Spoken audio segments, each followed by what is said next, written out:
the next one, it's the big one, 1999, Enema of the State, one of the most iconic album covers of all time for sure.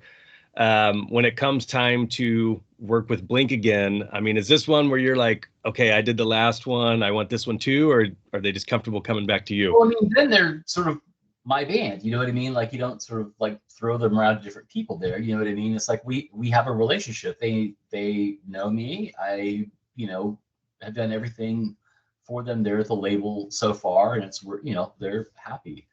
But it was a tough project because when I first go to meet with them, which was like in the studio when they were recording, they didn't have anything. They didn't have a title. So I mean, that's why it had that title of Turn Your Head and Cough was my title to have an idea around that. Mm. So there was like really not anything to work with yet. Title. How did you even come up with So that's why that? you hear the story. Well, it wasn't easy. I mean, like I said, this is a project that I toiled with for a while because I wanted it to be at least as good as the last one. You know what I mean? I wanted to do something else that was like creatively interesting. I don't know. I mean, I know that the idea sort of came to me in the shower one winter morning because we were blowing off work, and me and Todd Galapa, the guy who I mentioned before, who'd been my assistant, and Keith Tamashiro, who was the new person who had sort of stepped in and was working on all my projects with me, who's a really talented designer.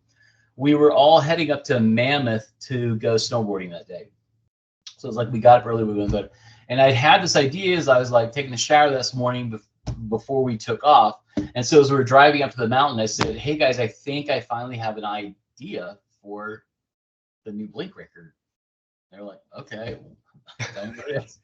And so I told them that. I said, well, I think we should call it Turn Your Head and Cough. And, we had this, and the original idea was to use Anna Nicole Smith. Ooh. Sort of the working idea for who would be on that. And she was like, she was sort of iconic at that time. And it's right. As I talked about it, so the band liked the idea, but what they came back with was, can we have it be Janine? And I was like, sure, sure. And then it ended up being great. You know what I mean? Like, I kind of mentioned this before when we were sort of not recording this, but I didn't really like the disparaging remarks. And I felt that's kind of like what I heard talking about that thing, because she was a total pro on the set that day. And that whole shoot that day was, I mean, it was super fun. It was pretty fantastical. It was sort of a crazy thing going on. But she was a total pro. And she ended up being a real key part of that.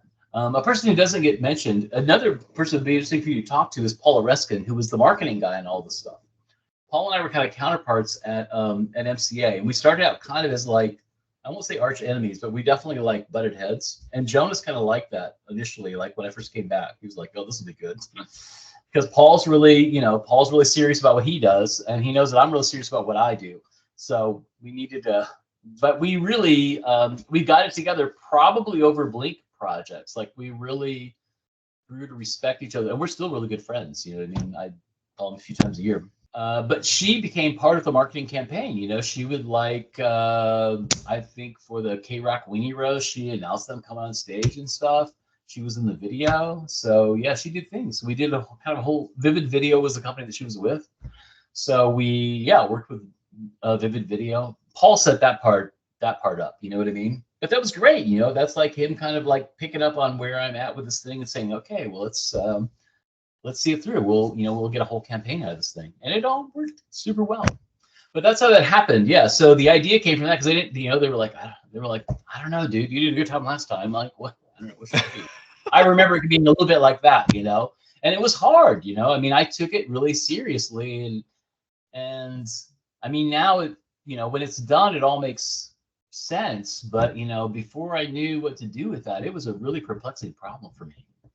I and bet. the record company was putting the heat on, you know what I mean? Like, this record's coming, and we're expecting this to be a big record, and so it's time to deliver, dude. You know what I mean? Like, you're on schedule and stuff like that.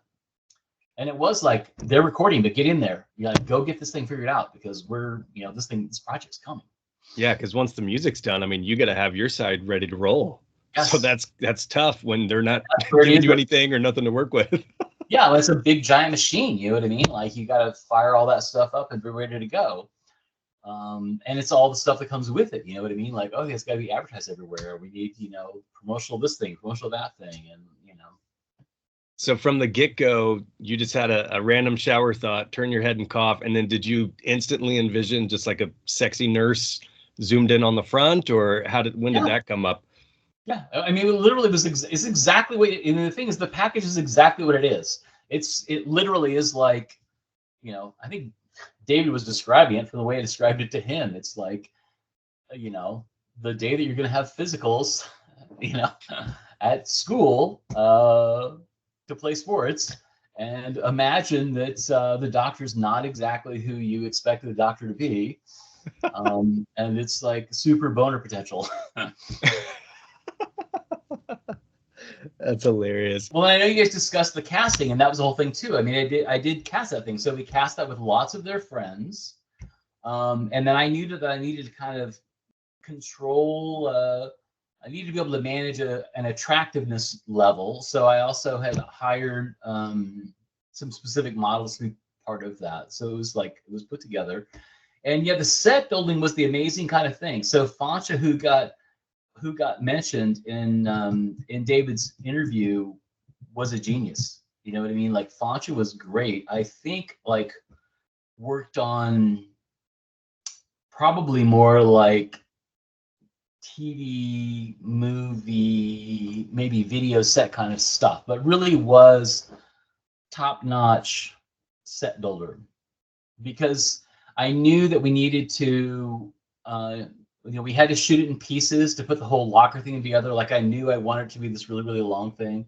And that's where I was kind of thinking, like, I mean, I sort of mentioned like, oh yeah, the humor is about like a 13-year-old boy. But at that point we knew that like they have a huge audience. That's also a lot of girls in there. So the inner side of that package was really sort of delivering what everybody, wanted from the cover throughout the package. That's what I mean by it really was that the whole thing was a very specific concept that really was very mapped out. And then it was just kind of like shooting to it. It was almost storyboarded. I mean, I think I did have it pretty much storyboarded. Like this is what this is going to be. Doesn't always happen that way, but the idea was kind of that clear to me. Yeah, and at first when the title changed, I was kind of like worried about like, oh, is it still work? Is it going to be okay? Because that definitely was kind of like threw me for a loop there. But it's like, yeah, That was late because I feel like in the photo shoot, and you're talking about David Goldman, photographer, was on the podcast, like one of my first guests. He shot that. So you hire him to come in, shoot it. The band ultimately decides on Janine. But during that photo shoot, which I feel like was in March or something of 99, it was still Turn Your Head and Cough. The album's out in June. So it was late in the game, I feel like, when they settled on Enema. yeah. Well, I mean, I think I knew that the title was going to change, but it didn't stop the idea. It didn't really change the idea. So, which is honestly fine. Not everything has to be like 100% on the nose, but it's pretty clear what that whole setup is about. How did you guys pull off that middle insert? I didn't know if that was some Photoshop or a huge locker area or what. It's all put together. Yeah. No, that's like one little section, and we shot a bunch of things, then we assembled it together. So all of that was put together by magic on the back end, a lot of Photoshop. And also when you look at the cover, since David decided to like sell those, his like contact sheet, you can tell from that contact sheet, that cover went a long way from where it started on that contact sheet to what you look at. Yeah, there was a ton of shots. He only shows that as the finished cover because the finished cover is spectacular, but there's a lot of professional work going on there. Who created these symbols on the inside? Always been curious. I think we may have like found those in a I think they may have been part of a font somewhere. You know what I mean? Yeah. The symbols for take off your pants and jacket were were custom designed, but those I think are just off of a font. I can't remember what it was. I think it was like a medical font or something that has a bunch of those in there. One of the things that's interesting for collectors and nerds like myself, there's multiple iterations of this cover. Like this one has the capital B, that's the first one or whatever. There's some, the Red Cross asks for. Yeah, the Red Cross. I have to say, like, I hate that cover without that cross on it. Really? I think it's a complete abomination. And I honestly, I wish MCA would have fought that more. I wish the band would have fought that more. The thing is, like, everybody just caved because I was really not happy about that.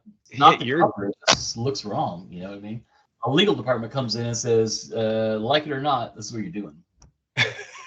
As far as modifying the B or removing the cross off the hat, is that something you have to scramble to do instantly, or does that get handled on the printing side? No, we do it. I mean, like, people print what we give them, so we give them the right thing to print. Gotcha. Oh yeah, no, we do all that. I mean, like, yeah, you can do pretty much anything. I think it was funny because I think the B thing kind of became an issue because I don't think it really, like, people were like, oh, it's always, it's like, well, no, it's not. Buddha is all capital letters. So, Dude Ranch is all capital. You know what I mean? Like, it's not like it was just one way. So I think we kind of decided we wanted to do this in the middle, which is fine. You know what I mean? Like, it wasn't like that big deal. And in the end, it's like collector's items. Yeah. The funniest one to me is the Malaysian CD and cassette where her cleavage is like photoshopped out, or I mean, it looks like it's done in Microsoft Paint. It's just a lot of red added right here.